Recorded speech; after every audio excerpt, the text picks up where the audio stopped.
ప్రవీణ్ పగడాల గారి మరణం విషయంలో జరిగిన స్పాట్లో మనం ఉన్నాం.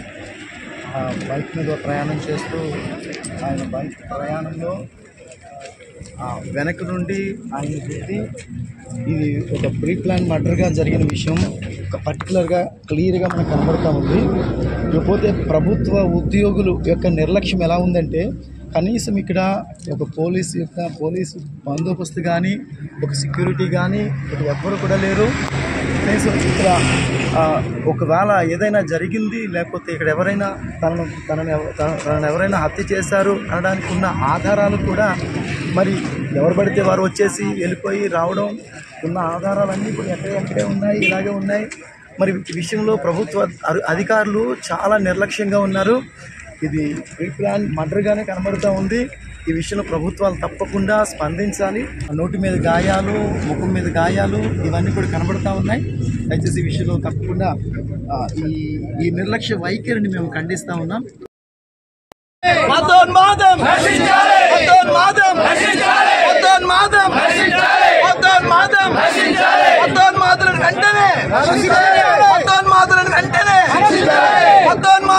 ఆయన అక్కడ తీసుకొచ్చి అక్కడ ఏమండి యాక్సిడెంట్లుగా చిత్రీకరించడానికి ప్రయత్నం చేసినటువంటి భాగమే.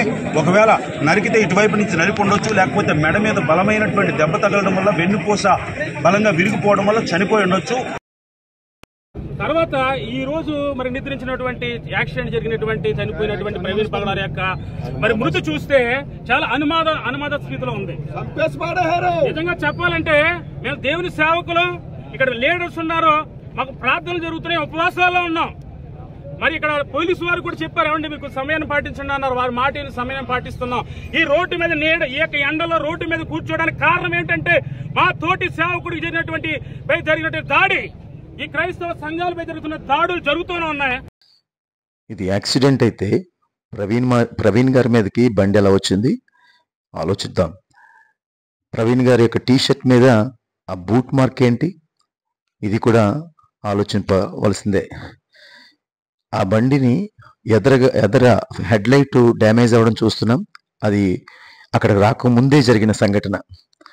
అలాగనే వెనుకగా ఢీకొట్టిన విషయం మనకు కనబడుతూ ఉంది.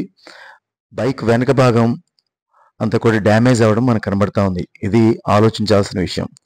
అక్కడ కొన్ని కర్రలకు రక్తం అంటుకోవడం, ఆ కర్రల ద్వారా దాడి చేసినట్టుగా కనబడుతూ ఉంది.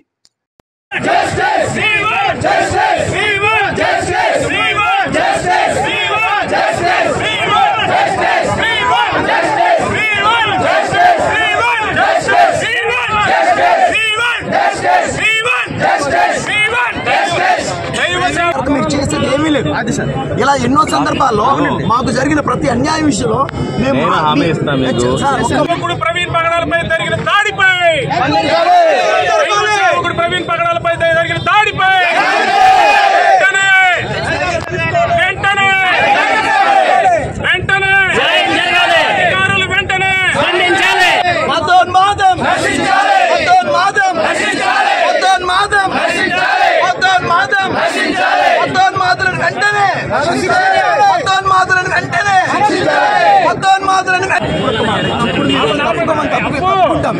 అప్పుడు తరకు మీరు చేసేది ఏమీ లేదు. ఇలా ఎన్నో సందర్భాల్లో మాకు జరిగిన ప్రతి అన్యాయం విషయంలో మేము సార్ చాలా ఉన్నాయి సార్.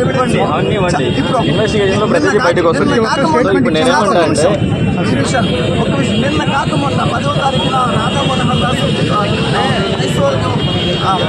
మనసింహమైన సిలువను దూషిస్తూ మాట్లాడిన విషయాలు పబ్లిక్ గా మేము చూపించాం. పబ్లిక్ గా మేము కలెక్టర్ గారికి, ఎస్పీ గారికి, డిఎస్పీ 3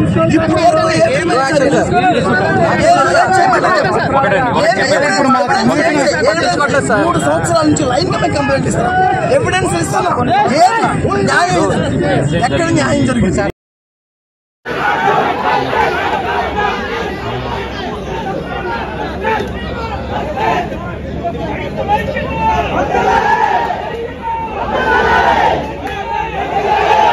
అది యాక్సిడెంట్ అనడానికి సీసీటీవీ ఫుటేజ్ లో ఎటువంటి ఆధారం కూడా లేదు. ఖచ్చితంగా ఇది చంపేశారు. నేను ఎస్పీ గారిని ఒకటే అడుగుతున్నా, నిజంగా ఇది ఒక మాట ఆగండి, ఒక నిమిషం ఆగండి. ఎస్పీ గారు నేను మిమ్మల్ని ఒకటే అడుగుతున్నా, ఇది నిజంగా ఒకవేళ యాక్సిడెంటే అయితే ఎంతవరకు ప్రాపర్ సీసీటీవీ ఒకవేళ ఫుటేజ్ రిలీజ్ చేస్తే వీళ్ళందరూ వెళ్ళిపోతారు సార్?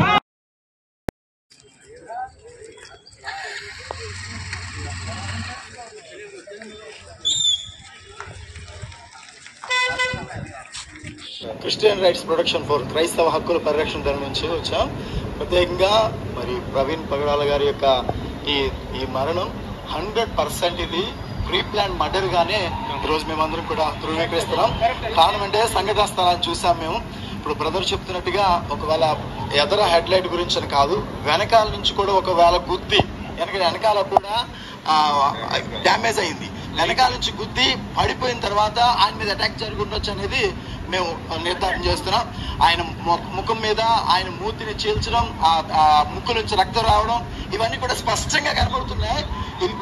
అంత మాత్రమే కాదు, అక్కడ రాళ్లకు ఏ రాయి కూడా రక్తం అనేది అంటలేదు. అక్కడ మరొక విషయం ఏంటంటే అక్కడ జరిగిన సంఘటన స్థలంలో ఏ పోలీస్ అధికారి కానీ ఎలాంటి ప్రొటెక్షన్ కానీ ఎలాంటి సెక్యూరిటీ కానీ లేదు. అక్కడ ఎలాంటి ఏమండి కర్రలకు కాదు, అక్కడ కర్రలకు కొట్టుకుంటే ఎలా అవుతుందండి? రెండో విషయం, అక్కడ ఒకవేళ నిజంగా మర్డర్ జరిగిన సందర్భంలో ఒకవేళ ఒక దోషులు ఆ స్థలంలో వదిలి వెళ్ళినా ఎలాంటి క్లూ కూడా దొరకకుండా అక్కడికి ఏమాత్రం కూడా ఎవరు కూడా సెక్యూరిటీ లేదు. అక్కడ పైన హెల్మెట్ కూడా అక్కడ వదిలేశారు. ఎవరు పడితే వారు వెళ్తున్నారు, ఎవరు పడితే వాళ్ళు వస్తున్నారు. ఇది ప్రభుత్వాల నిర్లక్ష్యం. ఇది హక్కుల పరిరక్షణ దళం founder president Paul Prasad Gudivada. నిన్న 24వ తారీఖు రాత్రి 11:42 నిమిషాలకు మరి ప్రవీణ్ పగడాల గారి యొక్క మరణం అది సీసీ ఫుటేజ్ ద్వారా చూసిన వాటిని బట్టి అధికారులు, పోలీసు అధికారులు అన్నీ కేవలం యాక్సిడెంట్గానే ధృవీకరిస్తూ ఉన్నారు. కానీ ఈరోజు సంఘటనా స్థలానికి వెళ్ళాం. మేము 2 రోజులు ఆ స్థలంలో ఉన్నాము. ఆ స్థలంలో జరిగిన సంఘటనలు, విషయాలన్నీ కూడా మేము చూసాం. ఆ బాడీని చూస్తూ ఉన్నాం. ఆ ప్రవీణ్ రాడ్లతో దాడి చేసిన పరిస్థితులు ఆయన ముఖం మీద, ఆయన ఒంటి మీద కనబడతా ఉన్నాయి. అంత మాత్రం ముద్ర కూడా వేయబడిన ముద్ర కనబడతా ఉంది. అలాగనే ఆయన ఆ సంఘటనకి రాకముందే టోల్గేట్ దగ్గర మనకు కనబడుతున్న విషయం, ఆయన నడుపుతున్న బండి హెడ్ లైట్ పగిలి ఉండడం, అది పని చేయకపోవడం కూడా కనబడతా ఉంది. ఇవన్నీ చూస్తుంటే ఇది తప్పకుండా అర్థమవుతా ఉంది. ఈ విషయాన్ని ప్రభుత్వాలు గుర్తించాలి. ఇప్పటికే ప్రభుత్వాలు వారి యొక్క ప్రయత్నాలు వారు చేస్తున్నారు. మరింతగా ఈరోజు వాటిని ఇంకా పెంచాలని, ఈరోజు క్రైస్తవ్యానికి ఒక మంచి స్వరం ఆగిపోయింది.